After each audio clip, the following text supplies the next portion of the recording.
Juan siempre había creído en el sueño americano. Trabajó duro, sirvió a su país, sobrevivió a 2 campañas de guerra y se retiró del ejército con una modesta pensión, y construyó una vida con su esposa, Mary, en un tranquilo suburbio del sur de California. Su hogar, con su césped cuidado y sus plantas en flor, era un santuario. El aroma de los dulces de Mary y sus hijas a menudo llenaba el aire. Valoraba las noches que pasaba con sus 2 hijos, enseñando a su hijo a jugar a la pelota y cuidando gallinas con su hija. La vida no era perfecta. La chispa de su matrimonio se había atenuado con los años, sus necesidades reemplazadas por una tensión creciente que no podía ubicar del todo. Aún así, se aferraba a la creencia de que su conexión, como el robusto árbol de caqui en su patio trasero, resistiría cualquier tormenta. Juan tenía una rutina. Se levantaba los fines de semana con el brillante sol del sur de California. Se servía una taza de café y salía a la quietud del jardín para evitar conflictos. El jardín era su santuario, un lugar donde podía perderse en el ritmo de la naturaleza.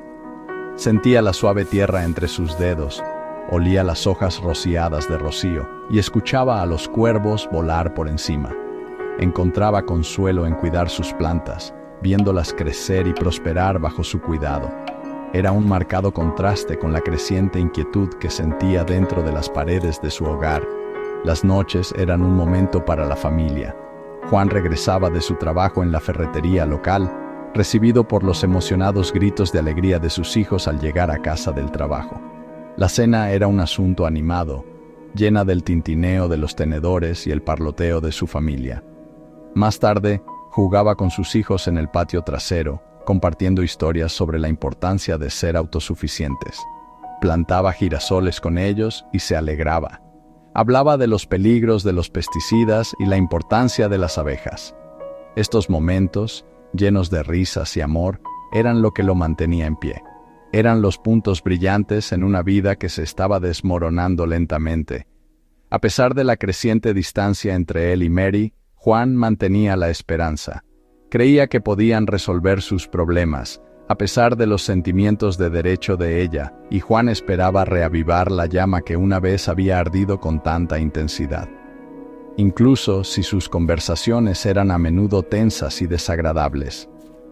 Ella lo llamaba mercancía dañada y sucio, y sus discusiones se hicieron más frecuentes. Se aferraba a la creencia de que su historia compartida, la vida que habían construido juntos, significaba algo. Estaba decidido a aguantar por sus hijos, a reparar las grietas que amenazaban con destrozar su mundo. Juan encontraba consuelo en lo familiar. Pasaba horas en su jardín, sus manos trabajando la tierra, su mente un torbellino de pensamientos. La sensación de la tierra fresca, el aroma de la tierra recién removida, los colores vibrantes de sus flores, estos eran sus anclas. Cada semilla que plantaba, cada brote que se abría, era un testimonio de esperanza, un recordatorio de que incluso en la oscuridad, la vida encuentra un camino. A menudo se sentaba en un banco desgastado, observando a las abejas revolotear entre las flores, encontrando una extraña paz en su incansable trabajo, pensando en viejos amigos que se perdieron en combate. El jardín era su terapia, un lugar donde podía silenciar el ruido en su cabeza y simplemente ser. Cuando el peso de sus preocupaciones se volvía demasiado, Juan cogía su teléfono. Marcaba un número que conocía de memoria. El ritmo familiar de los timbres era un salvavidas. Al otro lado, una voz áspera respondía. Sí, era Chiomento, su viejo amigo de sus días en el ejército. Hablaban durante horas, recordando su tiempo en el servicio, compartiendo historias y ofreciéndose apoyo mutuo. Chiomento, con sus consejos directos y su lealtad inquebrantable, era una roca para Juan. A veces no eran las palabras lo que traía consuelo, sino simplemente el sonido de otra voz. Juan escuchaba a Chiomento hablar de su familia, de sus proyectos de carpintería, de los detalles mundanos de su vida diaria, el humor de trinchera y las bromas de vestuario. Era una distracción bienvenida de los propios problemas de Juan, un recordatorio de que había un mundo fuera de su propio dolor. Estas llamadas telefónicas eran más que simples conversaciones, eran un salvavidas. Le recordaban a Juan que no estaba solo, que incluso en los momentos más oscuros había personas que se preocupaban por él. El apoyo inquebrantable de Chiomento, su habilidad para hacer reír a Juan, incluso cuando sentía que no le quedaba nada por lo que sonreír, era un faro de esperanza. Estas llamadas eran un recordatorio de que, aunque su mundo se estaba desmoronando, todavía había partes de él por las que valía la pena luchar. La discusión empezó de forma inocente. Juan había olvidado comprar la comida, un simple descuido que provocó un torrente de acusaciones por parte de Mary. Él se quedó allí, aguantando. Las palabras lo empapaban como una ducha fría. Estaba cansado, agotado, de trabajar el doble de turnos para llegar a fin de mes. Solo quería paz. Intentó explicarse. Juan se sentía como un caballo de arado, un cajero automático humano, pero Mary no escuchaba. Su voz se elevó, aguda y estridente, resonando por su hogar, antes feliz. Juan sintió una opresión familiar en el pecho, una presión que se había estado acumulando durante meses.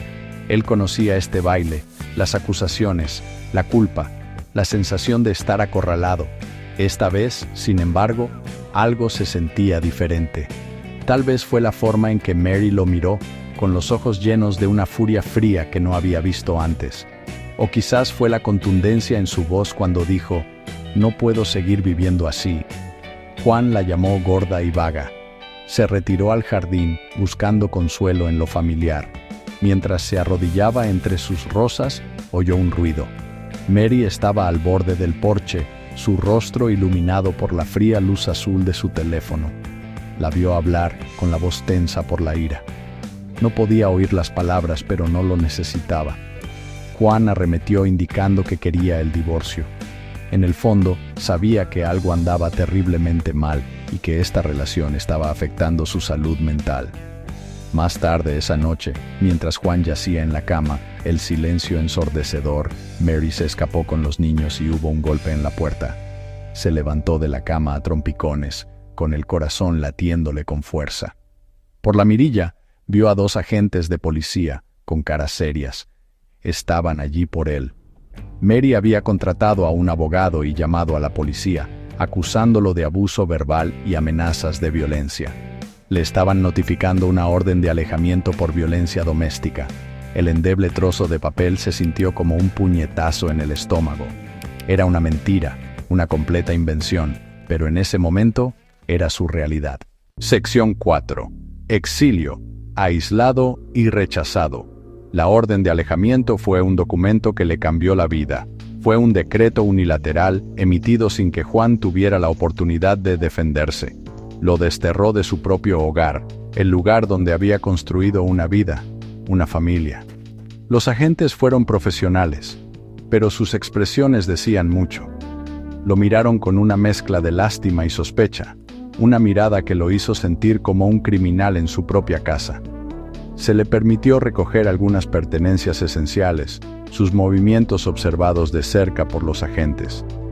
Cada artículo que empacaba, un cepillo de dientes, una muda de ropa, una foto enmarcada de sus hijos, se sentía como un trozo de cristal atravesándole el corazón. Mientras lo escoltaban, miró hacia atrás a su casa, las luces brillando cálidamente en la oscuridad. Fue un cruel recordatorio de todo lo que había perdido. La orden significaba que no podía contactar a Mary ni a sus hijos. Ella estaba ahora bajo el control de abogados que le prometían una parte de su pensión, la manutención, la casa, los coches y los niños. Juan fue apartado de las personas que más quería, dejándolo lidiando con las devastadoras consecuencias de las falsas acusaciones. Su mundo había sido puesto patas arriba, su vida reducida a un simple trozo de papel que lo etiquetaba como un peligro para su propia familia. La injusticia de todo aquello era sofocante. Empezó a odiar a la comisaria que firmó la orden y a los abogados que la manipularon. La pérdida de sus derechos de la segunda enmienda fue otro golpe. Como veterano, Juan siempre había creído en la tenencia responsable de armas. Sus armas de fuego estaban guardadas de forma segura, un recordatorio de su servicio y un símbolo de protección. Ahora, eran otra víctima de las acusaciones en su contra. Se sentía despojado, sus derechos erosionados, su carácter asesinado. El sistema que había jurado proteger se había vuelto contra él, dejándolo sintiéndose traicionado y completamente solo. Sección 5. Viviendo una pesadilla. El peso de la injusticia. Juan se encontró a la deriva en un mar de incertidumbre. Se vio obligado a vivir en su coche y luego a mudarse a un apartamento pequeño y lúgubre, muy diferente del hogar que había cuidado con tanto cariño. Las paredes parecían cerrarse sobre él. El silencio era ensordecedor sin el sonido de la risa de sus hijos. Cada superficie parecía burlarse de él con recuerdos de tiempos más felices. Dormir era un lujo que ya no podía permitirse. Las pesadillas lo acosaban, vívidas e implacables, reviviendo los acontecimientos que lo llevaron a su exilio. Se despertaba empapado en sudor frío, con el corazón latiéndole con fuerza, el peso de su situación aplastándolo. La injusticia de todo esto era una píldora amarga de tragar. Siempre había seguido las reglas, trabajado duro y servido a su país con honor. Ahora estaba siendo castigado por un crimen que no cometió. Los honorarios legales eran asombrosos. A 350 la hora estaban agotando sus escasos ahorros. Décadas de riqueza duramente ganada se estaban transfiriendo lentamente de sus hijos a los bolsillos de los abogados. Además, él es responsable de los honorarios legales de Mary y de todos los gastos del hogar también. El sistema estaba desangrando lentamente a Juan. Como resultado, se vio obligado a hacer turnos extras en el trabajo y conducía de noche como conductor de Uber para sobrevivir al ataque. Una forma de esclavitud moderna. Juan estaba agotado, por decirlo menos. El costo emocional era inconmensurable. El dolor de estar separado de sus hijos era insoportable. Echaba de menos sus risas, sus abrazos, sus cuentos para dormir. Le preocupaba su bienestar, su estado emocional, la idea de que les mintieran sobre él, de que creyeran que había lastimado a su madre, era más de lo que podía soportar. Ella estaba envenenando lentamente el pozo. Se sentía como un fracaso, una carga, una sombra de lo que fue. Tras la confusión, Juan se encuentra solo, lidiando con el peso de sus sueños rotos. El que fue un vibrante oasis suburbano ahora se siente como un recordatorio inquietante de lo que se perdió. A medida que los días se convierten en noches, el silencio se vuelve insoportable, y Juan se da cuenta de que algunas heridas quizás nunca sanen. Pero en los momentos más oscuros, a menudo se puede encontrar un rayo de esperanza. Una tarde, mientras está sentado junto a la ventana de su pequeño apartamento, Juan recibe una llamada telefónica inesperada. Es un viejo amigo de sus días en el ejército, alguien que se había enterado de su situación y quería ofrecerle apoyo. La conversación es un salvavidas, un recordatorio de que no está completamente solo en esta batalla. Animado por la llamada, Juan decide buscar un grupo de apoyo para personas acusadas injustamente. Allí encuentra una comunidad de personas que entienden su dolor, que han enfrentado injusticias similares. Poco a poco, comienza a reconstruir su propio yo, encontrando consuelo en experiencias compartidas y apoyo mutuo. La historia termina con una conmovedora reflexión sobre lo frágil que es la felicidad y el dolor que deja la injusticia. El sistema judicial del sur de California es hostil con los hombres. Los hombres son como cerdos para ser sacrificados en los tribunales de familia. Juan descubre que el gobierno crea el problema y luego cobra por las soluciones. Así es como se mantienen importantes y justifican el gasto de tu dinero de los impuestos. El camino de Juan durará de 3 a 5 años. Todo el tiempo pagando abogados, visitas supervisadas con los niños y costes judiciales. Está lejos de terminar, pero ya no está a la deriva en un mar de incertidumbre.